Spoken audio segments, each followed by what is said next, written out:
Hei, poisid, kas olete valmis? Siis lükkame korraga. Peipsi koha pealt lükkame lahti selle väikese Maarjamaa. Peipsi koha pealt lükkame lahti selle väikese Maarjamaa.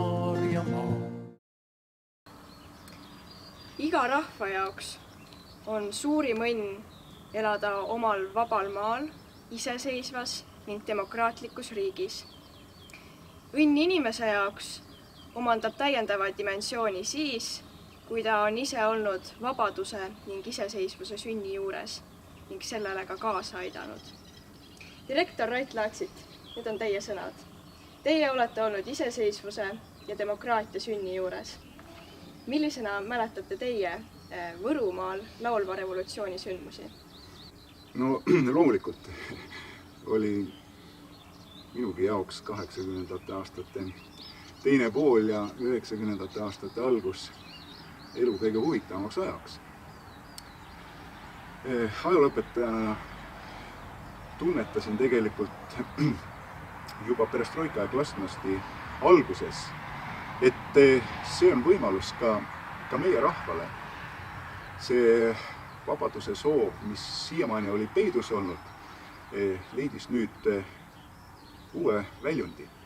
Me oleme praegu siin Võru kalmistu kaugemas nurgas ja see koht mälestab kahte suurt sündmust, aegumatu tähendusega sündmust kodumaa ajaloos nii meile kui ka järeltulejatele põlvedele.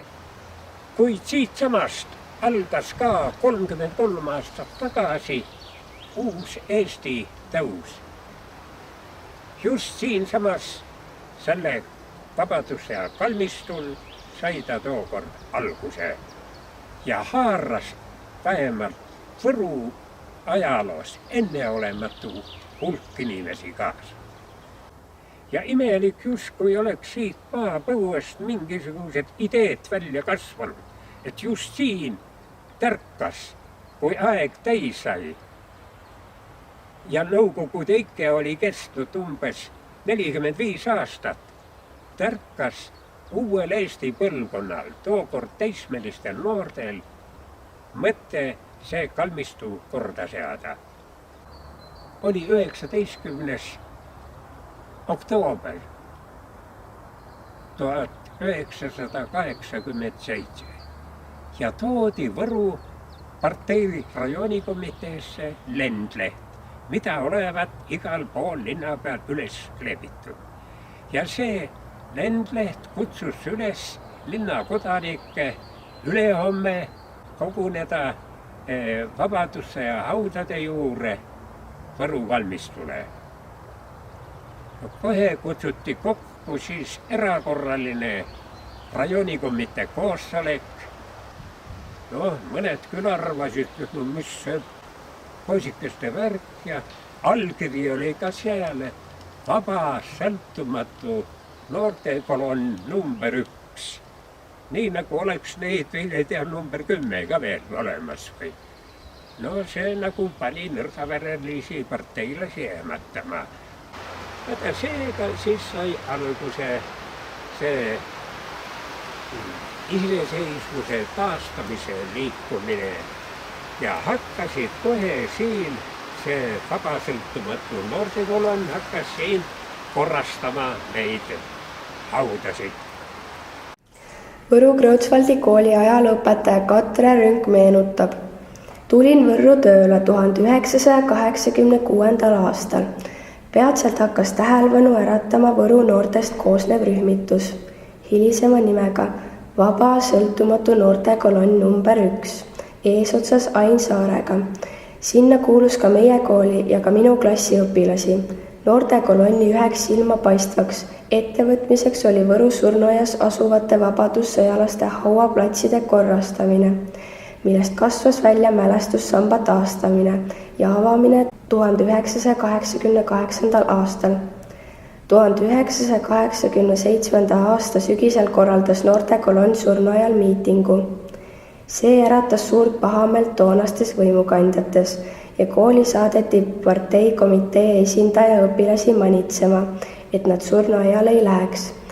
Ärksamad õpilased said teeselda täielikku teadmatust ja küsida, et mis seal surnuaial toimub, et sinna minna ei tohi. Paljud kuulsidki üritusest esimest korda. Huvi kasvas tohutult. Miitingu päev oli 21. oktoober. Kõhklesin kaua, kas minna või ei, aga loobusin. Ma ei tahtnud olla see, kes peab miitingul osalenud õpilaste nimesid kusagile esitama. Nii saingi kogu juhtunust ülevaate hiljem. See miiting oli esimene avalik üritus, kus toodi välja sinimustvalge lipp. Miitingu organiseerimisega seotud Ain Saar, Argo Männimets, Üllar Pugast ja Meelis Ivask arreteeriti. Nad toimetati Tallinna sõjakomissariaati, kus neid päev otsa kinni peeti, et nad ei jõuaks miitingule. Vaatamata sellele, et peakorraldajaid kohal polnud, kogunes Võru kalmistu ette kell 18.30 umbes 3500 inimest.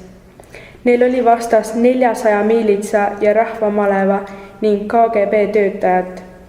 Kokkuleppe kohaselt pidas kalmistul Ain Saare asemel kõne Epp-sõna. Peeti ka 1-minutiline leinaseisak. Lõpuks esitas keegi rahva seast nõudmise Ain Saar vabaks. Sellega ühines umbes 1000 võrulast, kes kõik sammusid rongkäigus kesklinna poole. Peade kohale kerkis sinimustvalge lipp. Lipp oli üsna pisike ja liikus käest kätte, arvatavasti sellepärast, et inimesed kartsid, aga võib-olla ka sellepärast, et igaüks tahtis hetkeks lippu hoida. Ametlikult loodi vaba sõltumatu noortekolonn number 1 20. detsembril 1987. aastal. 24. detsembril 1987 organiseeris noortekolonn Liidia Koidulale pühendatud mälestusõhtu. Üritusele toodi sinimustvalge lipp, mis varastati KGB töötajate poolt. Selle lipu oli õmmelnud Ain Saare abikaasa Miiali. Nüüd tuli tal õmmelda uus lipp, mis heisati 12. juulil 1988. aastal Suure Munamäe torni. Võru täitevkomitee algatusel võeti lipp maha. Miiali Saar sai ülesande valmistada 3. sinimustvalge lipp. See heisati Suure Munamäe torni 15. juulil ja sel korral jäi lipp lehvima. 1988. aasta kevadel hakkas vaba sõltumatu noortekolonn number 1 esimesena Eestis taastama Vabadussõja mälestussammast. Raha saadi kalmistu külastajate annetustest. Vabadussõja mälestussamba avamine toimus 23. juunil 1988. aastal. Täna on võidupüha ja meil on võidud uued, mitte enam vanad. Võru poisid olid need, kes Eestimaale sinimustvalgele õiguse jälle võitsid. Sest tuleb meeles pidada seda, et oktoobrikuus nüüd uuel ajal esimest korda jäi sinimustvalge maha rebimata ja see on Võru teene.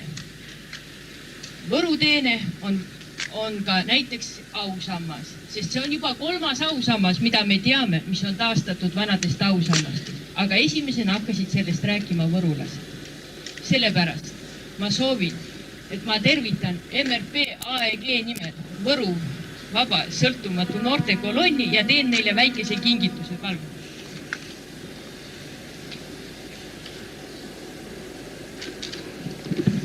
Te kuulusite ka Võru muinsuskaitseklubisse. Et millal see klubi tegevust alustas ja milles siis seisneski selle peamine eesmärk? Kui selle sündmusi siin kohapeal vaadelda, siis võime öelda, et üks selline konkreetne asi, mis Võrus asutati, oligi muinsuskaitseklubi. Võru muinsuskaitseklubi sai alguse 1987. aasta märtsis, kui tuli kokku tollane klubi asutav koosolek. Muinsuskaitseklubi idee algatajateks olid Ants Pindis, Mati Vilu, Madis Liivet, kes siis organiseerisid kokku huviliste seltskonna. Esimene koosolek toimus tollase Võru Koduloo muuseumis selle saalis ja sellel koosolekul valiti ka klubi juhatus. Te osalesite ka Rahvarinde liikumistes, et kooliõpikutes räägitakse, et muinsuskaitse ja Rahvarinne tegutsesid erinevatel suundadel.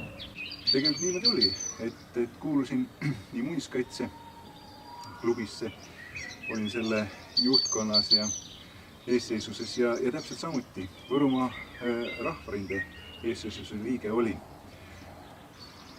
Ja võib-olla nii mõnelgi on tekkinud küsimus, et kui sa olid muinsuskaitse liikumises, et miks siis veel Rahvarinne? Muinsuskaitse liikumine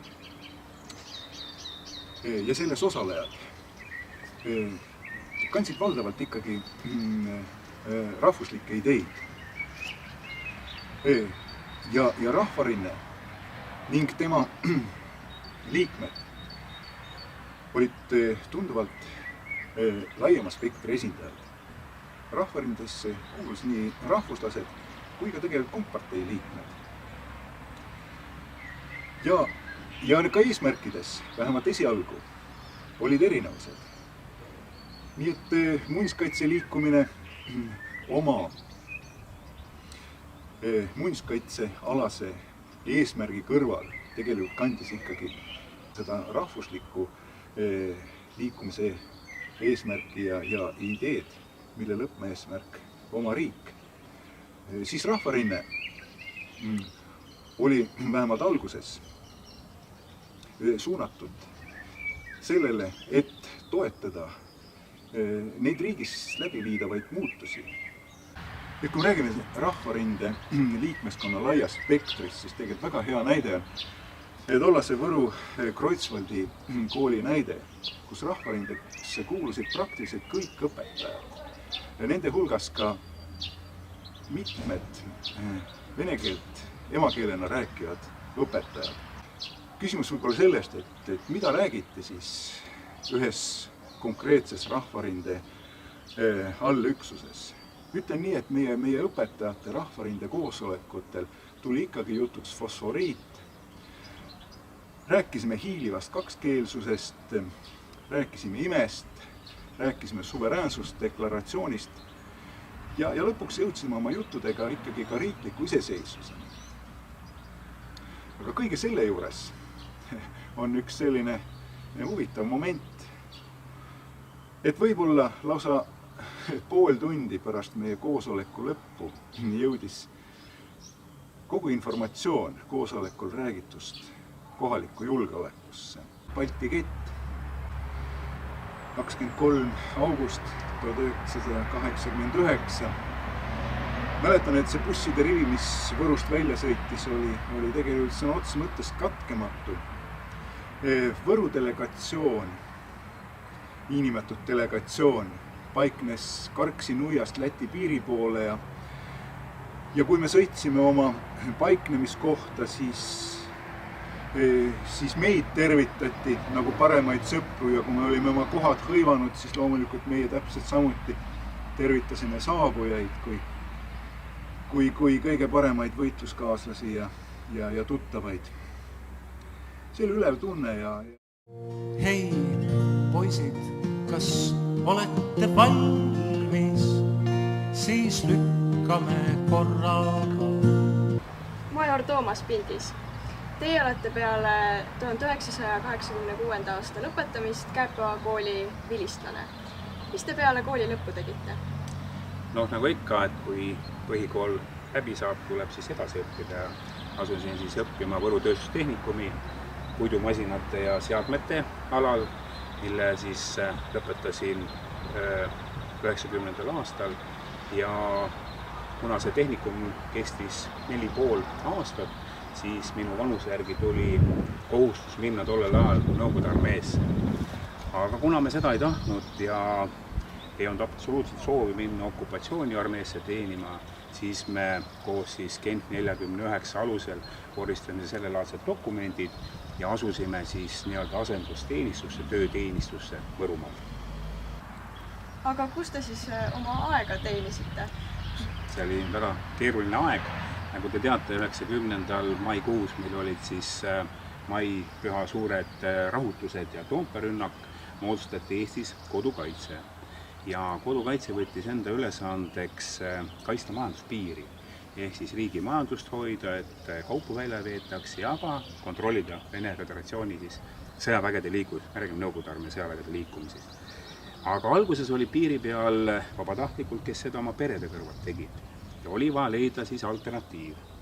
Ja leitigi mõte, et need, kes siis on oma vanusega sellised, et kes peaksid olema ajateenistuses, võiks seda kohustust täita ka Eesti riigi ees ka ütelda piiri peal.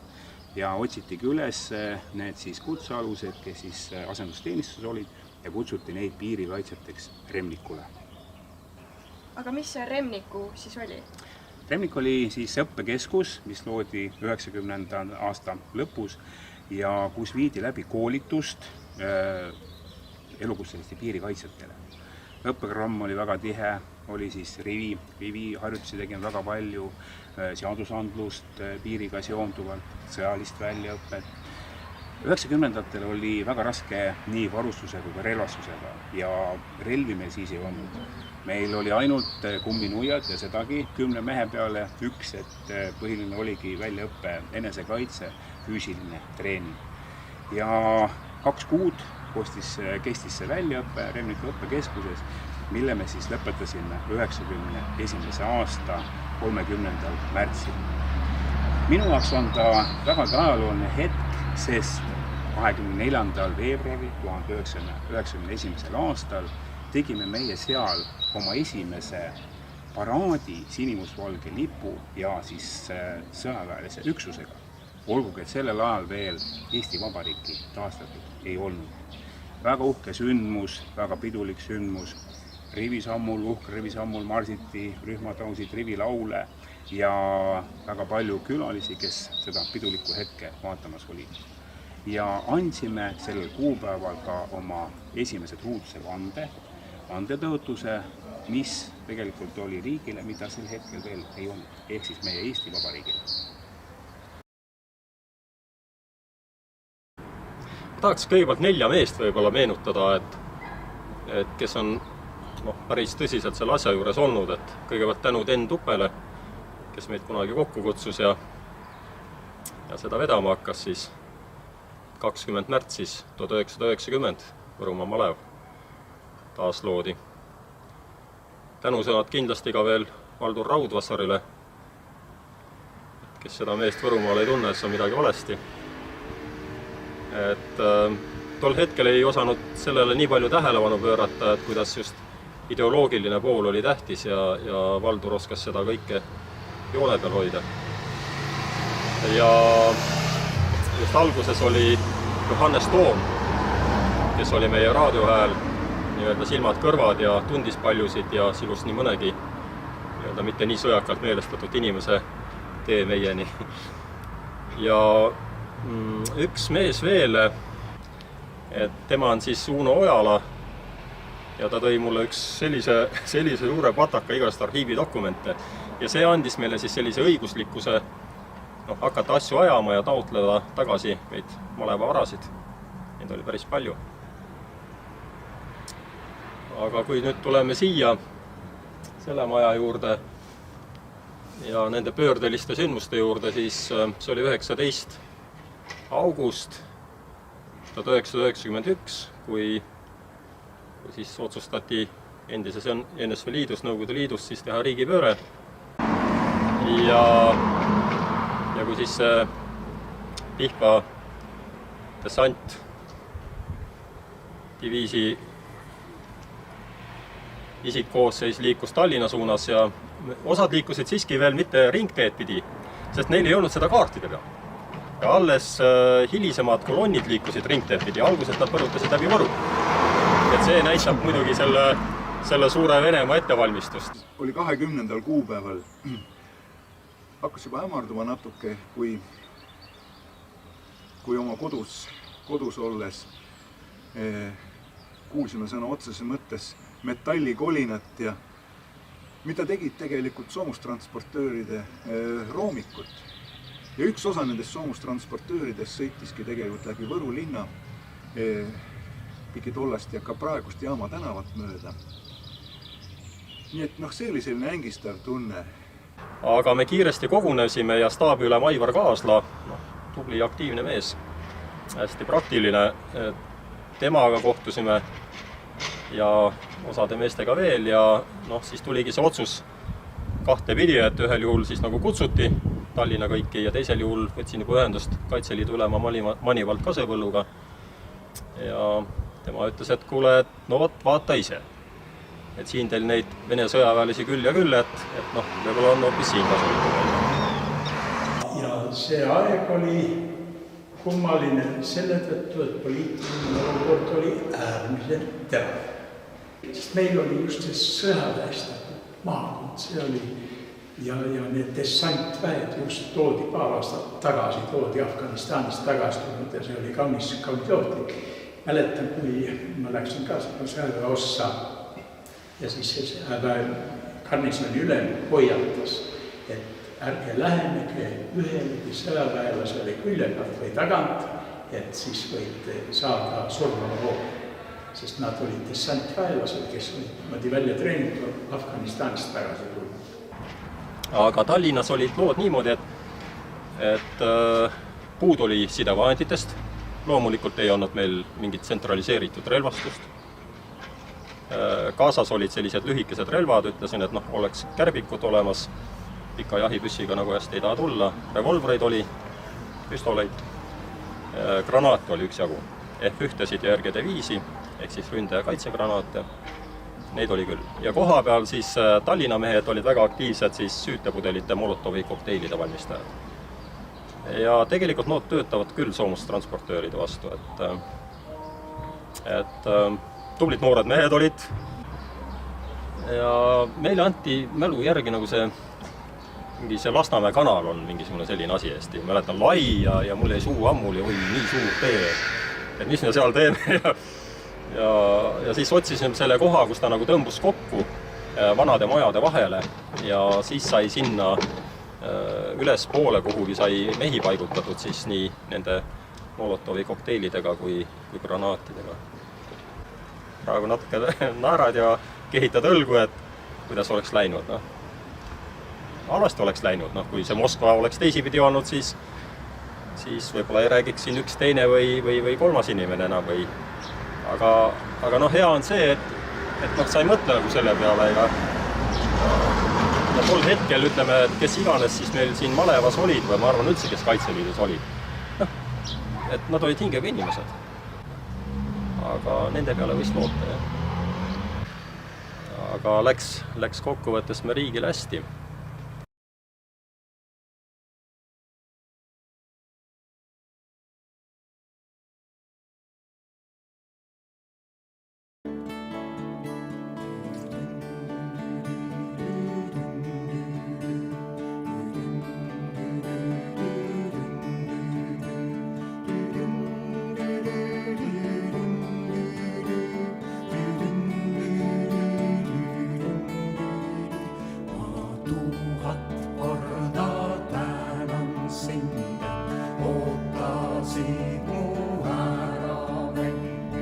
Edasi peab